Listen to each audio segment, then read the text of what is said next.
ওপরে এই যে ভিডিও চলছে দেখছেন, এই ভিডিও আমাদের স্বাধীনতা পূর্ববর্তী সময়ের ভিডিও। দেখুন, আমাদের দেশের নাগরিকদের সাথে ইংরেজরা কীভাবে কেমন ব্যবহার করত। আপনি একটা জানোয়ারের সাথে কি এইভাবে ব্যবহার করেন আজকের দিনে? নিজের বাড়ির পোষা কুকুরটা, বাড়ির গৃহপালিত গরুটা, ছাগলটার সাথে কি এইরকম ব্যবহার করেন যেভাবে এখানে ইংরেজরা মানুষের সাথে ব্যবহার করছে? আর আমাদের আরবান নকশালরা কি স্লোগান দেয়? যে এখনকার চেয়ে আমরা ইংরেজদের অধীনে ভালো ছিলাম।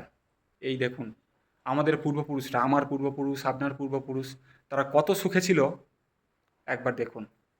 আর সেই ব্রিটিশদের গ্লোরিফাই করে এই আরবান নকশালগুলো, তাদের চাটুকারিতা করে যে আমরা ব্রিটিশদের অধীনে ভালো ছিলাম, আমরা এখন খারাপ আছি। বুঝতে পারছেন এদের ন্যারেটিভ? ঠিক একইভাবে এরা মুঘলকেও গ্লোরিফাই করে, ঠিক একইভাবে। দুর্ভাগ্য, সেই সময় কোনো ক্যামেরা ছিল না, ফোন ছিল না, তাই তার প্রমাণ নেই। শুধুমাত্র তাদের মতাদর্শে বিশ্বাসী কিছু লেখক লেখিকা মন গড়া কাহিনী দিয়ে ইতিহাস লিখে দিয়েছে, এবং সেটা এতদিন আমাদেরকে রটানো হচ্ছে। মানুষ যখন ধীরে ধীরে বাস্তবতা উপলব্ধি করছে, যুক্তি দিয়ে বিষয়গুলোকে বিশ্লেষণ করছে, তখন তাদের জ্বালা ধরছে। এরা নিজেদেরকে দেশপ্রেমী বলে পরিচয় দিতে চায়। এরা কাদেরকে সাপোর্ট করছে? এরা মুঘলদের সাপোর্ট করে, এরা ব্রিটিশদের সাপোর্ট করে, উমর খালিদকে সাপোর্ট করে।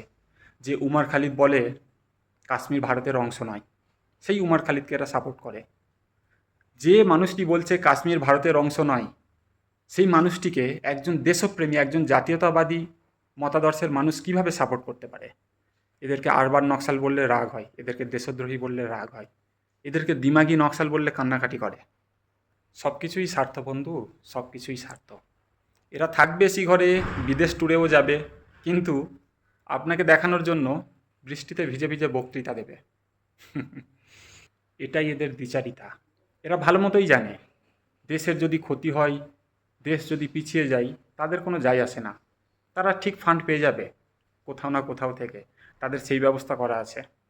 কিন্তু আপনি গরিব থাকবেন, আপনার পরিবার পিছিয়ে পড়বে, আপনার ছেলেমেয়ে শিক্ষা পাবে না। আপনার ছেলেমেয়ে শিক্ষা না পেলে তাদেরকে ভুল বোঝাতে এদের সুবিধা হবে। আপনি গরিব থাকলে আপনার গরিবি নিয়ে রাজনীতি করতে এদের সুবিধা হবে, কারণ এদের পলিটিক্যাল আইডিওলজি শুধুমাত্র গরিবের ওপর নির্ভর করে। এদের কথার মধ্যে সবসময় থাকবে দেখবেন পেটে খিদে, ছেঁড়া জামা কাপড়, ঘরবাড়ি ইত্যাদি ইত্যাদি। তো আপনি যদি একটা কলকারখানাতে কাজ করে ইনকাম করে নিজের পরিবারের উন্নতি করেন, তাহলে কি এদের পলিটিক্যাল আইডিওলজি আর অস্তিত্ব থাকবে? থাকবে না। তাই এরা সবসময় চাইবে আপনাকে গরিব করে রাখতে। আপনি যত গরিব থাকবেন এদের তত লাভ। আজ থেকে যদি কোনো আরবান নকশাল আপনাকে বলে না যে এর চেয়ে আমরা ব্রিটিশদের আমলে ভালো ছিলাম, তাদেরকে এই ভিডিওটা একবার দেখিয়ে দেবেন। কারণ এরা শুধু আপনাকে অসম্মান করছে না, এই দেশকে অসম্মান করছে না, এরা আপনার আমার পূর্বপুরুষদের অসম্মান করছে।